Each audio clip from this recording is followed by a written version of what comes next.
we are live. So hi guys, welcome to another Coffee and Code session.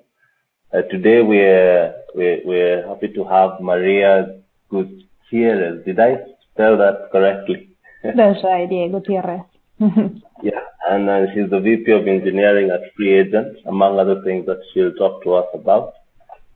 We'll have a Q&A session after this, so you can post your questions in the Q&A and then she'll answer them for us. So now I'm going to hand over to you, Maria, switch off my camera and video, and yeah, take over, please. All right, thank you so much, Kevin.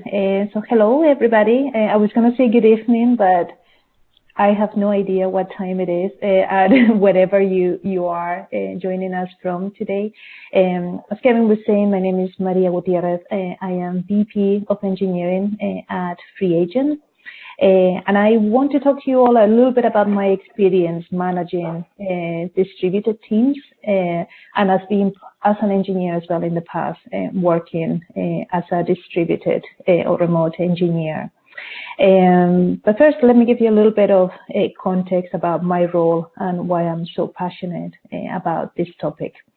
So as VP of Engineering at FreeAgent specifically, a big part of my job consists on developing and supporting the day-to-day running of our engineering team so that we can execute on our technical and on our product strategy.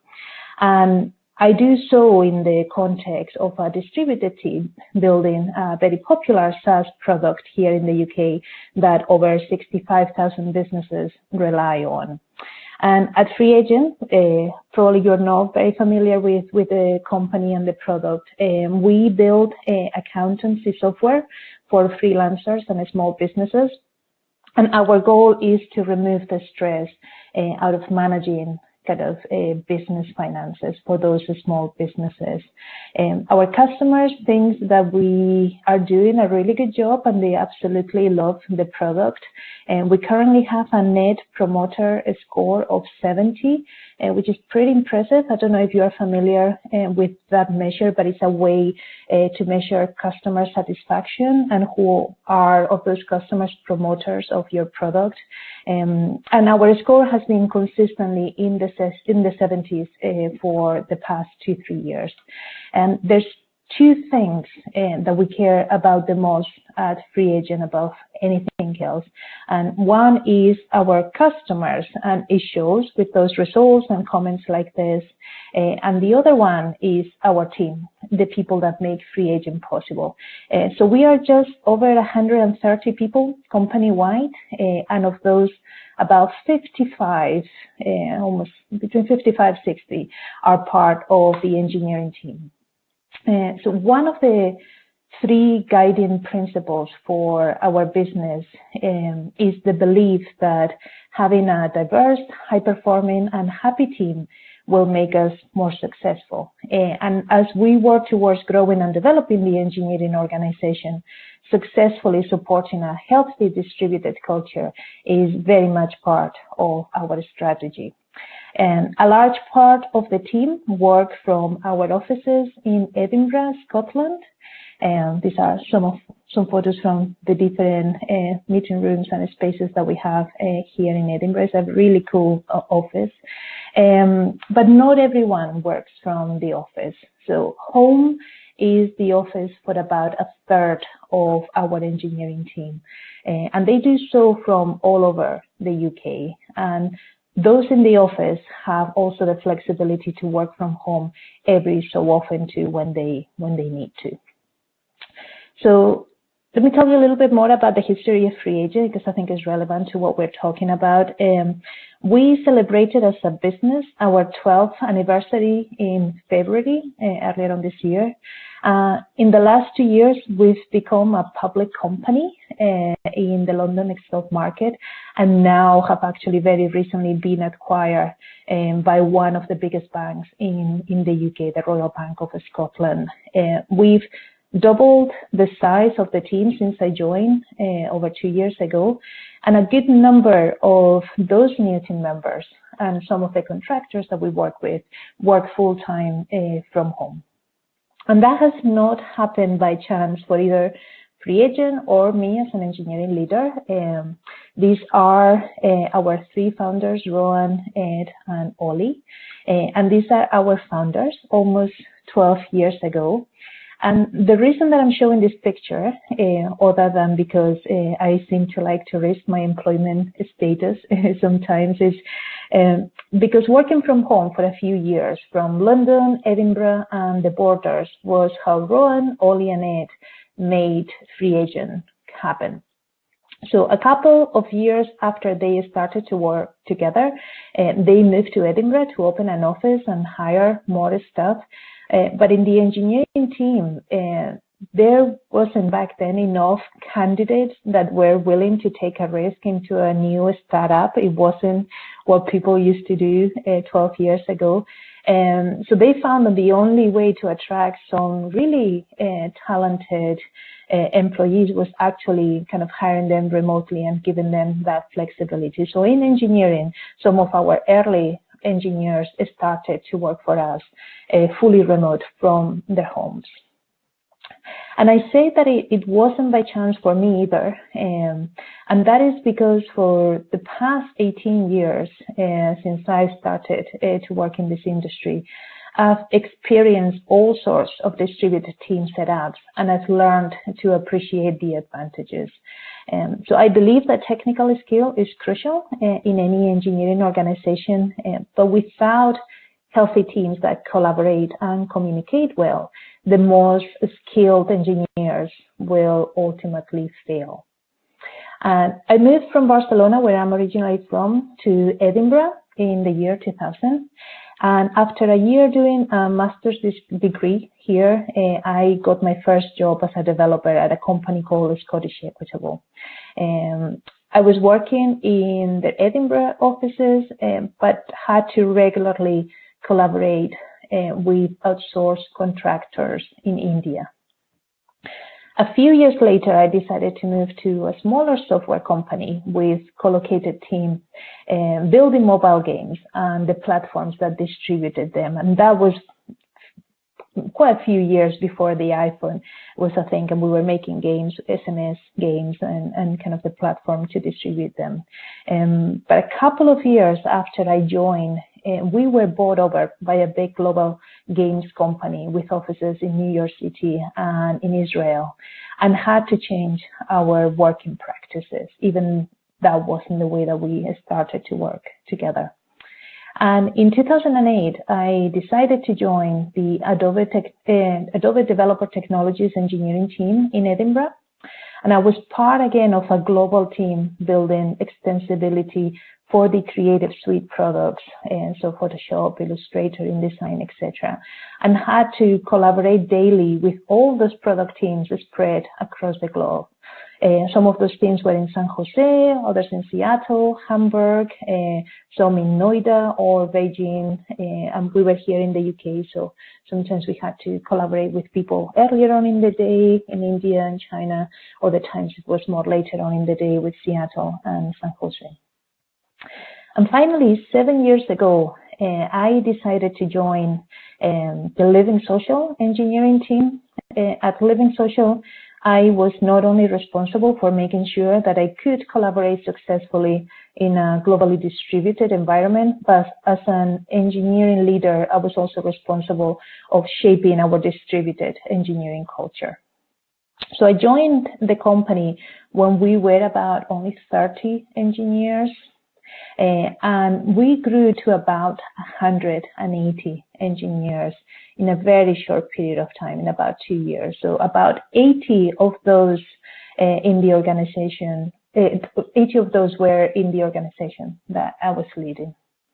My team was based all over the world, some in our head office and others in other of our engineering offices in Boulder, Portland, but the majority work from home all over the US, also in Scotland, in India, Australia, and Brazil. I was leading our product platform team from my house in Scotland here, and I was normally only traveling about once a quarter to visit our headquarters. And then fast forwarding to FreeAgent, kind of the business outlook for the company, but also the support and appetite for a distributed workforce, were some of the key reasons that I decided to join FreeAgent in January 2016. But when I explain our setup, still today, I hear from some people that it's impossible to make human connections and keep those relationships when you are not with someone in person. And therefore, distributed teams are never going to be as effective as fully collocated ones. And you probably hear the same about education, and can you be as successful learning in a distributed environment than you would be learning in a classroom with your teacher and your colleagues side by side. As you gather from this talk, that is something that I don't believe. I don't necessarily buy that. And it's not just my work experience, as I've been explaining, that has shown me otherwise. Over the years, I've learned that human connections and relationships happen when you are truly committed to invest in that connection. And when you feel safe and are willing to make yourself vulnerable with others. And to me, location has little to do with it. And that's probably through this course, you've all been experiencing a little bit. And you could argue that it's easier today with technology.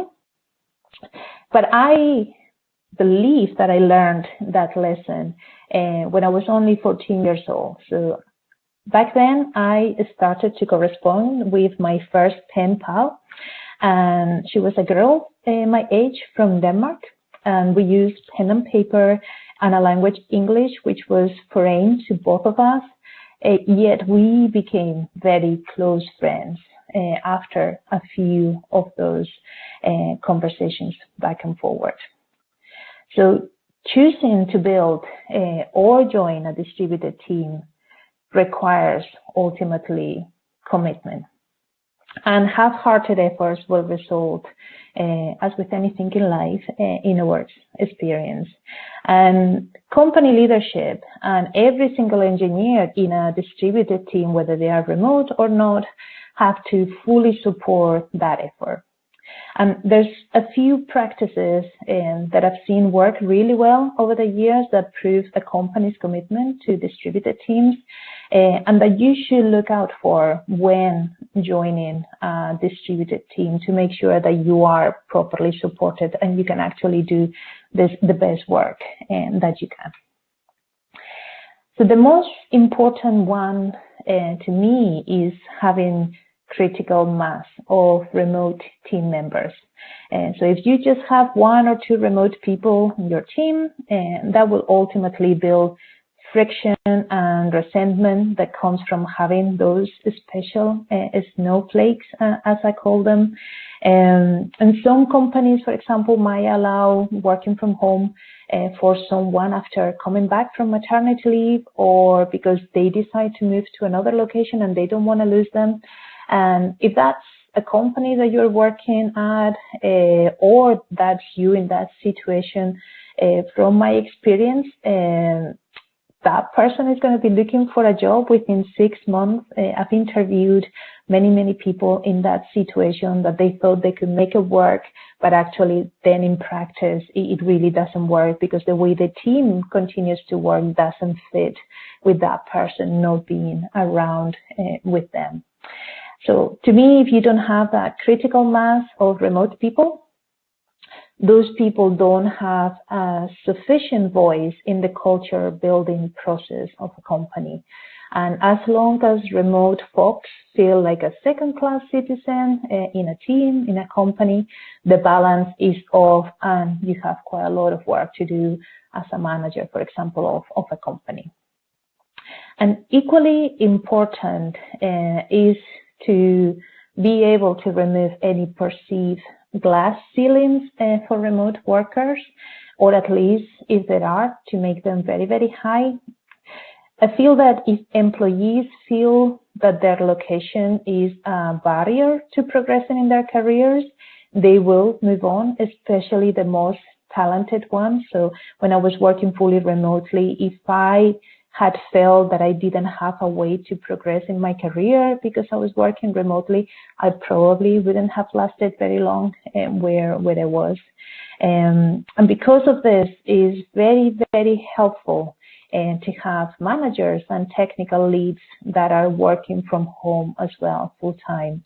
And also, so management understands the issues and the complexities of working from home firsthand. So a good question to ask if you end up working for a company is like, who works from home? Is management mostly in the office? Are the more senior people in the office?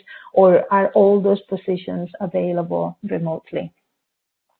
So while at LivingSocial, I was able personally to progress over the years from a technical lead role to senior director of engineering, working from home in a completely different continent to the majority of my team, and kind of away from head office that was in Washington, D.C. And I wasn't the only one, and this is what a meeting with part of the engineering leadership team looked like back then. So I was in Scotland. Ryan, our SVP of engineering, was in Washington, D.C., but he worked from home a couple of days a week. Steve was our director of data platform at the top on the right, and he worked from Kentucky. And Glenn, he was our director of technology platform, and he worked from Dallas. This is me today having a one-on-one with Anoop. Anoop is the team lead for our mobile team. And I truly believe that culture grows through those shared experiences. And that's why it's important for office-based employees to work from home occasionally as well, so that they have the same experiences as the home-based team members. So I work from home every Wednesday, for example, so tomorrow is my day of working from home. And what you manage to achieve as well that way is that eventually the whole team ends up working in the same style, whether they are local or remote, because they all are aware of the difficulties and the ways of collaborating. But aside from all those fundamental things, companies shouldn't, my humble opinion, aim to treat remote and on-site employees equally. If you are a company that has both people that work in an office and some people that work remotely, what companies should try to do is to treat people fairly. So what that means is that each group will have perks and challenges that the other group doesn't have. So for example, somebody that works in the office will have to probably an hour commute to get to the office, while somebody that works from home, they just can get up and get started for the day. But the people in the office might actually have more opportunities of socializing with their colleagues, and maybe they go for some social events after work that maybe is a little bit more difficult for the people that are remotely to have. So you're not going to be able to have the same benefits in both ways, but you just have to make sure that the balance is not off and that both get the same benefits and disadvantages. So as a manager, in my case, that means that I need to be aware of practices and policies that unfairly favor one group of employees over the other, and try to find a balance. And an example of that is, for example, with salaries. So imagine that you live in a very expensive city, and that used to happen to us at LivingSocial.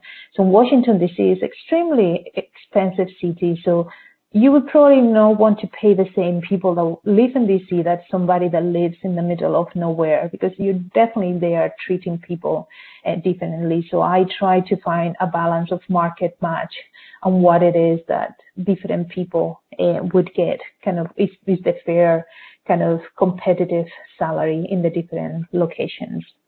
And another example is, for example, during Health and Wellbeing Month, we organized a number of activities in the office, but we also set up seminars aimed specifically to the challenges of working from home.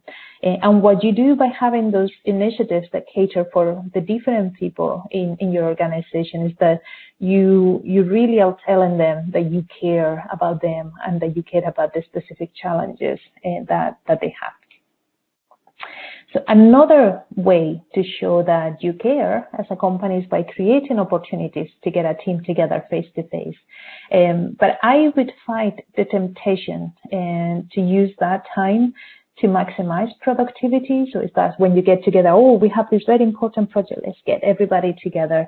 Sometimes that's the right thing to do, but I believe that the best use of FaceTime for a distributed team is to get to know each other better.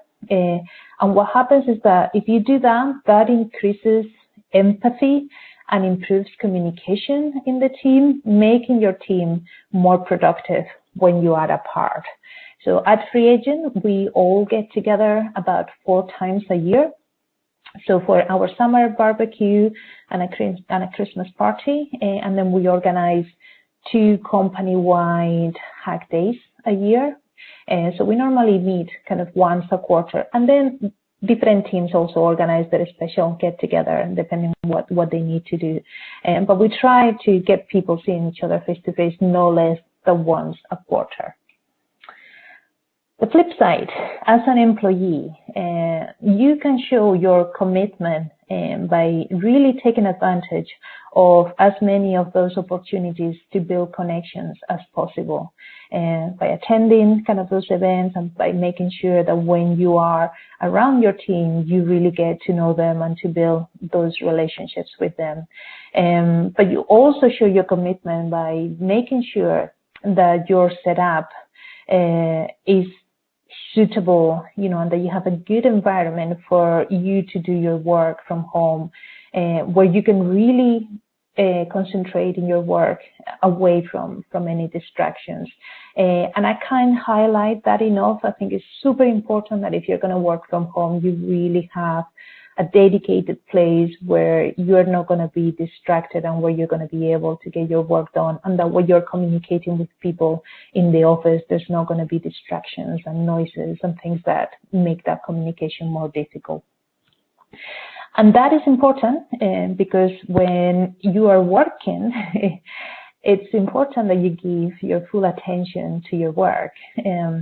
And that's especially true sometimes with young children in the house, so you shouldn't be attempting to do both at the same time. So when my husband and I are working, we make sure that we have childcare covered. But inevitably, as you can see, work and family will sometimes mix up. And anyone that has ever worked from home knows the drill.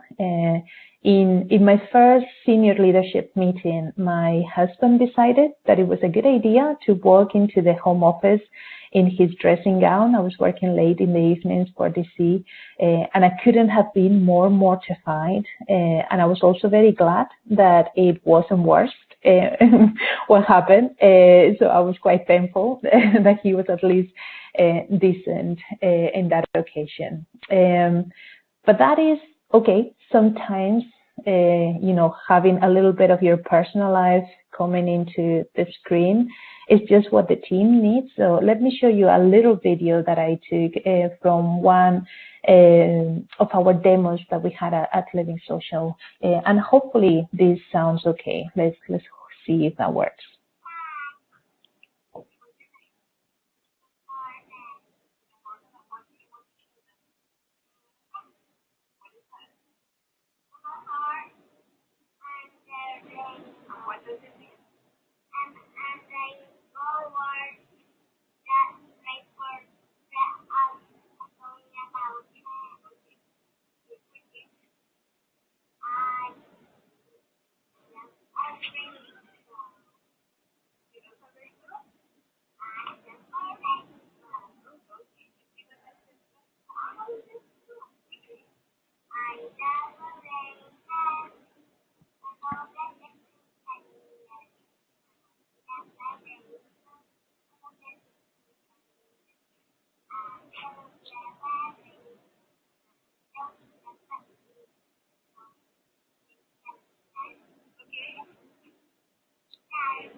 So that's Ethan, my little boy. He was a lot younger there. He's going to be 8 just this weekend, actually. Time flies. But in that context, it was actually a fun thing for the team to see and gave them a glimpse of my life and who I am. And everyone, as you saw with the comments, enjoyed it. And it helped build a bond with the team. You probably don't want to do that during a board meeting or a war room situation. Obviously, you need to find your timing.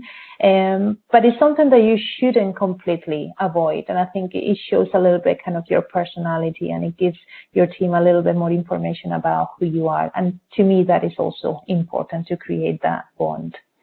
So now that we've gone through all of that, now that both parties, employee and employer, commitment is clear, how do we make it work from a pragmatic point of view?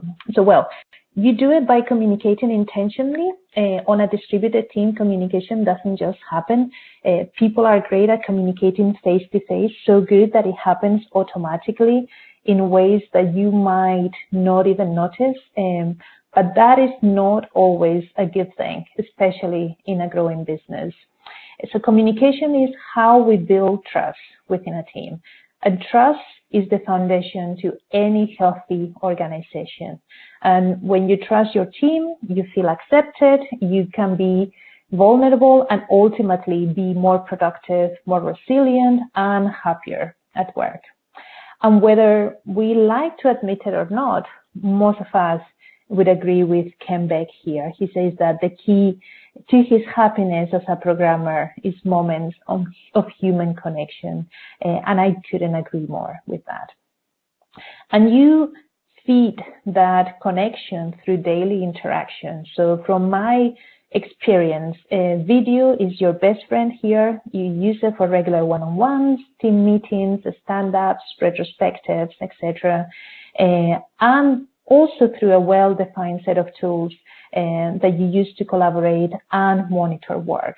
So you shouldn't underestimate the value of well-thought-out written communication, especially when you're working in a distributed environment. And as an employer, I think it's important that companies invest in the best hardware and tools that they can afford, and that they make them available to everybody. That will remove communication barriers ultimately. So it's key that all information is at all times accurate and readily available to all, because that's what everybody is relying on. But we shouldn't stop there. Companies need to make sure that it's clear how people should use those tools, so that even though we might have the best tools, we might not be using them in a good way that helps with our work, and that everybody's using them consistently. So as an engineer yourself, you can make sure that you really get to know how to use those tools and how they're expected to be used, and that you also help others that might be struggling. So sometimes maybe engineers understand a little bit better how they can use certain tools for Screen Hero, for example, for remote pairing and sharing information, but maybe somebody in sales in your team are not as familiar, and that's something that we can go out of our way to help them out, so that we can improve that communication. And once you've figured out those tools, based on my experience, and these are the traits or behaviors successful remote workers share that help build that trust. So for me, it's being present or visible, so that people know you are around doing stuff, and being honest and open, so that you have integrity, that you say what you think in a constructive way, obviously, and that you raise your hand when you make a mistake, for example, that you're being responsive and accessible, so that people can find you, they know when you're going to be there, but ultimately delivering, that you're doing what you say you're going to do, that you're being accountable for your work, and that you do all those things consistently. And that's what ultimately kind of creates that trust in you as a colleague. And the way that you prove you are delivering consistently is by showing your work. Very simple. So You create pull requests or RFDs, documents, requests for discussion documents early, and you invite others to provide feedback and to follow your work so that they can see that you're making progress and that you're open to pair with others and that you're shipping to production constantly, whatever pace your company is doing it, that you participate actively in team discussions, whether it's in Slack or any other forums that you have for engineering discussions. And also don't hesitate to present what you've learned or the issues you've come across with the wider team. So at FreeAgent, all the engineering team meets on a Thursday to share things we've learned. So we raise issues that impact all of engineering. We review our KPIs. We discuss incidents that might have happened during the week and the resolution. So we have an opportunity to learn from whatever mistakes we've made or from other people's experiences. And we also meet company-wide at the end of the day every Friday to demo the progress that we've made during the week across the whole business. So not just product and engineering. We get to know what people in sales, marketing, finance, etc. are doing as well. And when collaborating with others, I can also note highlighting of how important it is paying attention to the way you share feedback and opinions with others. Most issues in a distributed team, or any kind of team to be honest, they come from poorly chosen ways to make a point. It's important to focus on respectful, collaborative, and inclusive language. And for me, the rule of thumb is always try to assume the best intention and really try to remove judgment from any interaction and replace it with curiosity. So curiosity all the way, ask clarifying questions. Judgment is just not going to lead you to a good place.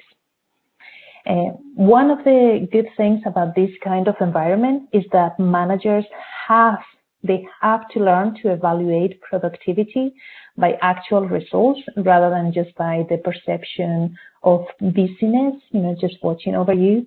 And if you are a manager, so you need to set very clear expectations about how work is measured and evaluated and review that regularly. If you are the engineer, just make sure that you're clear as well of those expectations and that you agree with your manager how it's going to be evaluated, so you always know you are in the right track.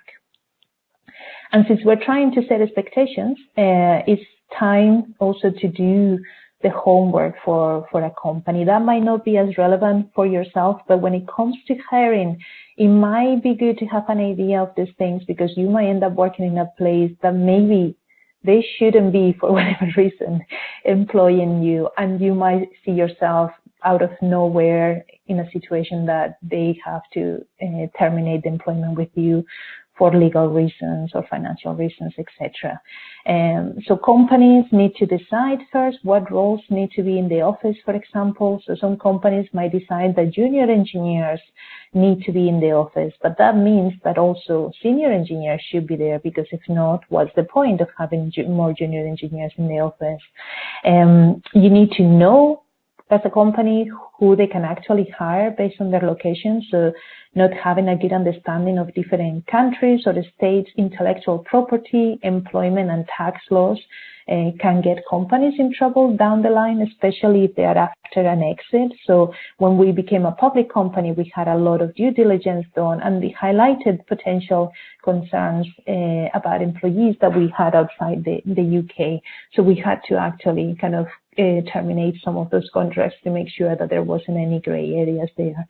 And the same goes for the budget. And so truly understanding the cost of a distributed teams, from salary models, as I was saying before, to travel costs, to budget for tools, is very important so that there's no surprises down the line. And companies need to start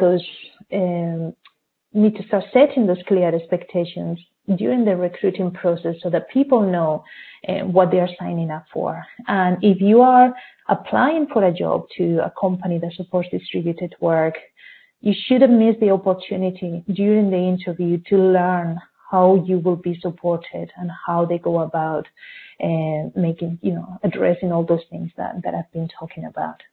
And there's no hiding, obviously, that I'm a big fan of distributed teams. So what does a company get out of supporting a distributed team? So at LivingSocial, we were able to build an extremely talented team that went from about 12 to over 100 engineers in less than a year. And that was in large part because we cast a very wide geographic net.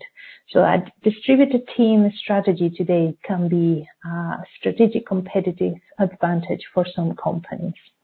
And that's especially true if a company is located, like ours, outside a tech center. But it can also be a big win if you are in a tech center. So those cities are usually expensive and there's a lot of competition for very good employees. And a distributed team strategy can reduce costs and increase retention. And for employees, it really creates more opportunities of a better work-life balance. And as I said, when discussing communication strategies, even though that seems like a lot of extra work, every team benefits from thinking hard and being more deliberate about communication in general. So the work that a distributed team put into this can produce improvements throughout the organization.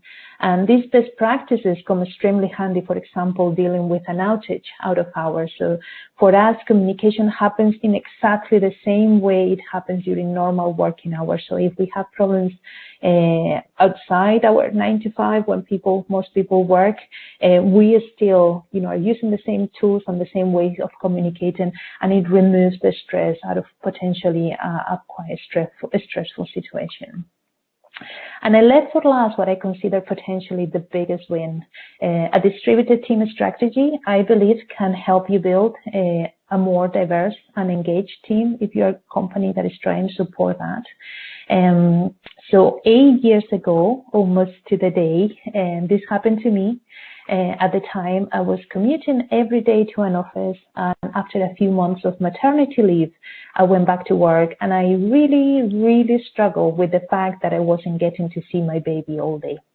So my husband and I considered different options. One of them was going part-time. It was then that the opportunity to join the LivingSocial engineering team, working full-time from home, came about. And I am 100% sure that my career would be in a very different place today had I not had this opportunity. And this is applicable not only to mothers, it's applicable to anyone that needs that extra flexibility because, for example, they are the family main carers, or they have a disability that prevents them from commuting easily or working effectively in an office. And I know this because I've seen it, and I continue seeing it every day. So Angela, for example, joined our team half a year ago. She's a very experienced engineer, but decided to join us working from home because, similar to me, she was finding it extremely difficult to balance her work and a 3-hour-a-day commute to the office with raising her 2 young children. Thomas is one of our principal engineers, and he has been with the company for over 7 years, working from Cambridge. And Thomas' wife is a midwife and works 12-hour shifts 2 or 3 days a week. So he needs to work from home so he can drop and pick up the kids from school when she's at work. And if Thomas didn't have that flexibility, that working arrangement would not be possible for his wife. And I introduced you earlier on to Anup. He leads our mobile team from Sutton in England, and he's been with the company for about 5 years as well.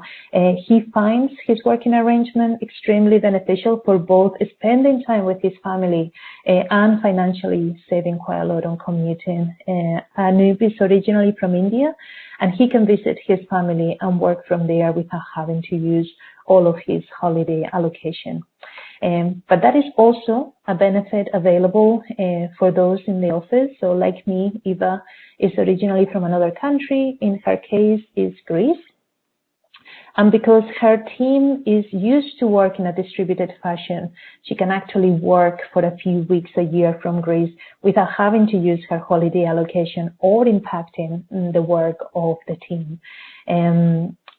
I don't know you, I love my parents dearly, but when I go to visit them, it's not necessarily a holiday. So I think it's important that people have the time to relax and to have a proper break. And these are just a few examples. But to me, the numbers don't lie. Both at LivingSocial and at FreeAgent, retention and job satisfaction has been consistently higher with those with more flexible working arrangements. And in recent company surveys, they score consistently higher in key questions like, I rarely think about looking for a job at another company, or I see myself still working at FreeAgent in 2 years' time. And across the engineering organization, we had perfect scores in questions like, I am able to arrange time out from work when I need to, and my manager genuinely cares about my well-being. And for me, those results as the leader of the organization is music to my ears. So my recommendation is that not all businesses should do this, and this kind of way of working is not suitable for all employees. So you need to be aware of your preferences and when you are best at your work. But that if you want to do it, whether as a company or as an individual, you need to make a real effort and a real commitment to do it right. And you need to be aware of the difficulties and make sure that you are going out of your way to address those issues. Employees value every day more and more personal flexibility, social justice, and sustainability. And just now, companies can make a choice of yourself as well. You can make a choice on what you want to do, whether it's more remote or co-located. I am not sure for how long that is going to be true without having a considerable impact in your company's ability to hire and retain employees and continue being competitive. And as an individual, you should really understand what you're getting into and how you can be effective in this environment, because it's going to become more and more common. And that's all that I have for you today. So hopefully you've enjoyed the presentation, and I'm happy to answer any questions you have.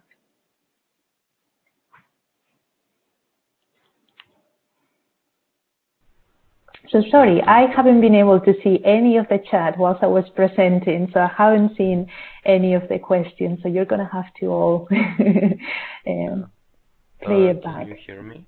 Right. I do, yeah. Hi, Sam. All right, I'm going to read out the questions for you. I went on a little bit longer than I expected. Sorry about that. Okay, that's not a problem at all. So Katerina asked, what is the biggest challenge for managers of remote or distributed teams?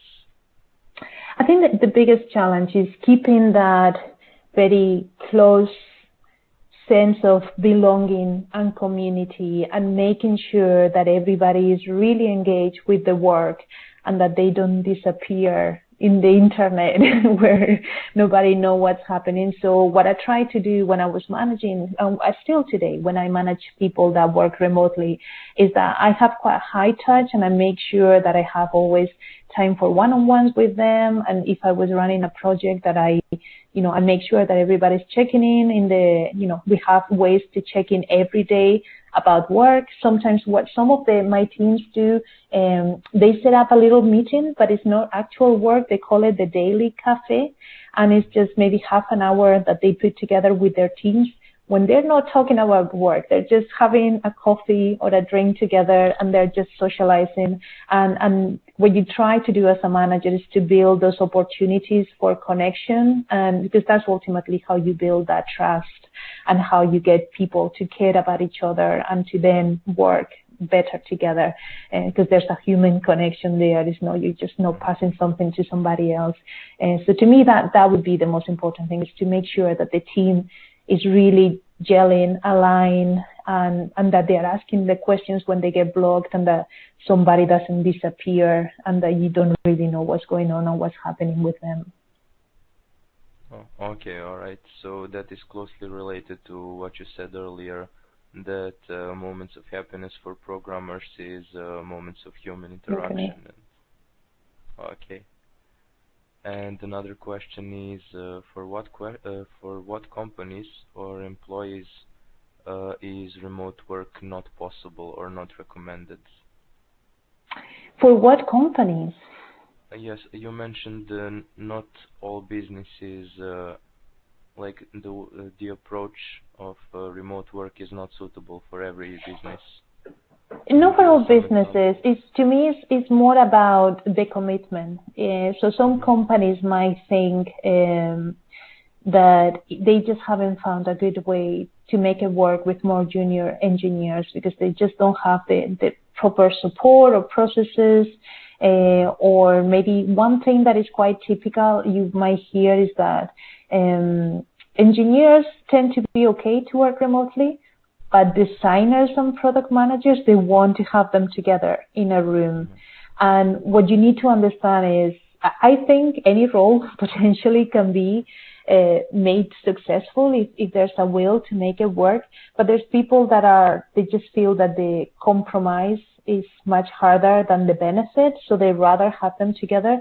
So it's important that you understand what those constraints are. And as an employer, you need to be very clear on those things so that you don't create confusion and you don't bring people in thinking that they'll be supported in that journey, but they ultimately are not going to be supported because you don't believe that can be successful. So I think if you apply for a job in a distributed company, I would ask about those things so at least you have a good picture of how things are going to be and you won't have surprises if that is the career path that you wanted to take. Okay, thanks. And then Alvaro asked for you, what is the biggest challenge when switching to work from home from your day-to-day job? So that was quite interesting. I think the biggest lesson that I learned, and when I've had a few friends recently that they went from working in an office to working from home. For me, probably the most important thing is to be very disciplined about the hours that you work and where you work.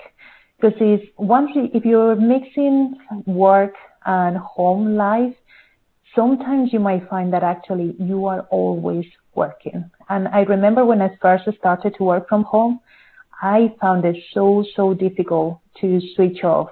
And I'll just go and check on this. And before you know, it's taking over your life. And all you're doing is always checking your work and you never stop working. So what I would really encourage you, if you decide to work from home, is that you decide, okay, these are the hours that I'm going to work, and unless there's a fire and there's something that I really need to attend to, I'm switching on at this time and I'm switching off at this time. And that's why if you have kind of the opportunity and the space to have a dedicated room for work, that was the other big difference. My husband works full-time from home as well. And what we decided to do is one of our bedrooms, we made it an office, and nothing else happens in that room other than work. And my little boy, Ethan 8, he knows that's the office, and he knows he's not allowed to go in. And if he needs to go or talk to us, he needs to knock, and he knows that is a place of work. And on the weekend, we never go to the office. We keep complete separation. And I think it's very important that you find that distinction, because otherwise it will just be 24/7 work.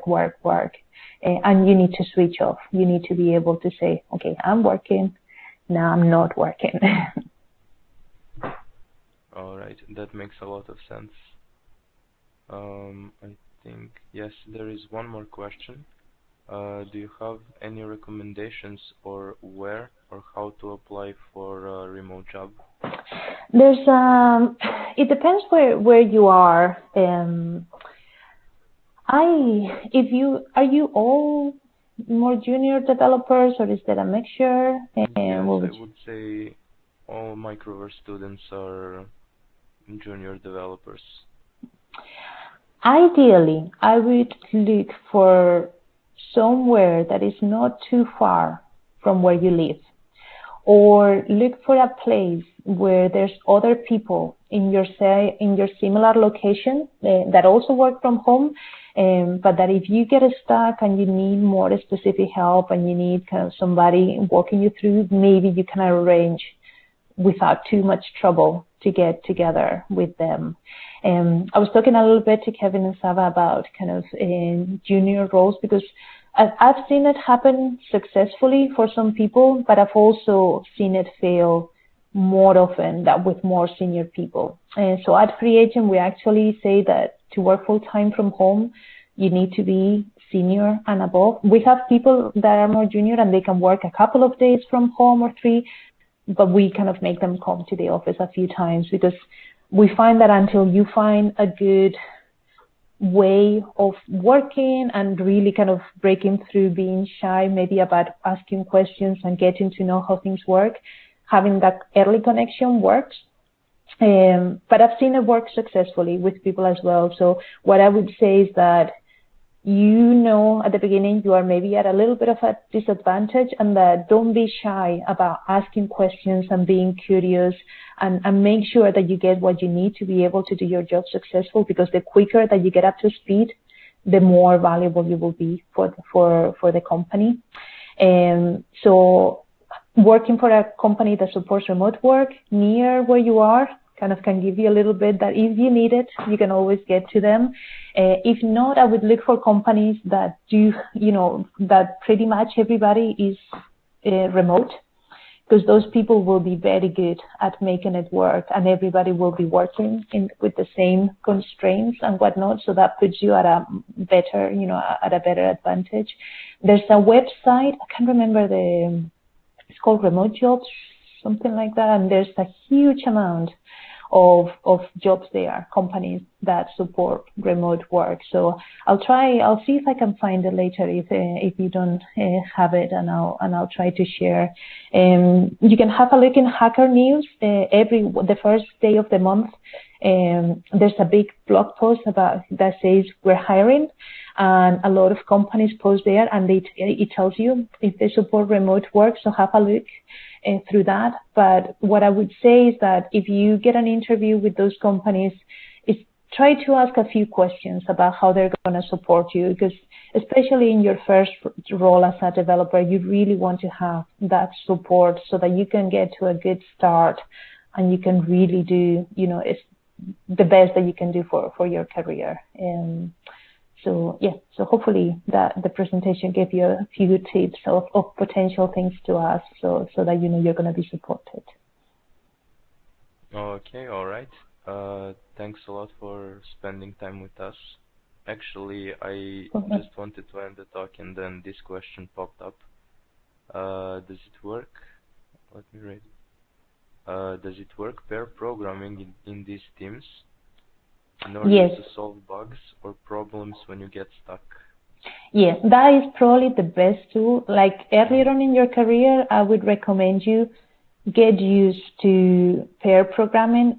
Sometimes some people find it a little bit intimidating or uncomfortable, because you feel like, I don't know what I'm doing. This person might think that I'm not up to the job, but you learn so much quicker by seeing other people doing the work, and by them kind of giving you some guidance, and you learn tips and tricks of how they do things quicker and how they think about things. So I would encourage you all during the course, because you're in a safer environment and you're just learning, is that you get used to pair program together, and that you get comfortable with that continuous interaction, because once you go to work in a company, you will probably do that quite a bit, and that's kind of the best way for people help you to get unstuck with something. So even though it can be a little bit for some people intimidating, the more you practice, the easier that it gets. So you should all be doing it now, so that you get ready for when you finish. All right. Are there any more questions? we can wait maybe 1 minute. If someone else has a question, feel free to post it in Q&A. So actually not a question. Sorry, I hear my echo. Let me reduce my volume. Yeah, so earlier on, Maria mentioned to us that she's done a lot of Ruby, and most of us Microverse students work a lot with Ruby. Maybe give us a word of encouragement or just anything you want to tell us about Ruby in your experience. Ruby is a wonderful language. So I've used many languages through my career. I started in Java, and then I moved to ActionScript and C, C++, and then I went Java to Ruby, and then I went to Adobe and I had to start doing other things like ActionScript, C, C++, and I was like, oh my goodness, just kill me now. And then I went back to Ruby. What I like about Ruby, I mean, I think it's using you shouldn't get too caught up with the language. I think there's always going to be preferences and languages that you feel more comfortable with. So why I like Ruby is because it allowed me to focus on the problem that I was trying to solve rather than the complexity of the language that I was using. So whatever makes it easier to get the job done, I will welcome. And it's so intuitive, and you can really read what's going on. And if people are paying attention on how they write it, you can totally make sense of everything that is going on without giving it too much thought. So that's why Ruby is really good. The community is brilliant, and there's so many now libraries and tools to make your work a lot easier, and frameworks, Rails, and others that make life so much easier. That kind of solve the boilerplate things that most languages you have to go and do it, and you can just focus on making things work. So it's a great language. I think it's a great first language because it allows you to be productive very quickly. But I would encourage you all to really learn the concepts, of whether it's object-oriented language or functional programming, kind of what are the basics, because you will have to go to working places, and like we use Ruby. Ruby is our main language as FreeAgent, but there's a specific things that Ruby might not be the best solution for. So it's important that we are flexible and that we are able to use, whatever is the most important thing for the work that we're trying to do. But yeah, if you find a job in Ruby, I will encourage you because it's a nice language to work with. But don't get too caught up in the language. Just be open-minded and just think about what is the right thing to solve the right problem. And once you know the basic kind of computer science and engineering kind of foundations, it's very easy to switch from one language to another because it's the same concepts all over. Okay, thanks for that. You're welcome. Well, I wish you all the best. I think it's great what you're all doing. And let me know where you all end up when you get jobs. And if you have any other questions, please feel free to pass them to Kevin and Sava or Ariel, and I'm more than happy to answer them. Thank you a lot. Thanks for spending time with us today. This was very informative. And can you please post your email, so if any student wants to say thank you, you can do that? Sure, I can do that. Mm-hmm. There you go. Mm-hmm. Okay, thanks. All right, thanks a lot. Perfect. See you soon. Bye-bye. Thank you. Bye. See you guys. Bye-bye.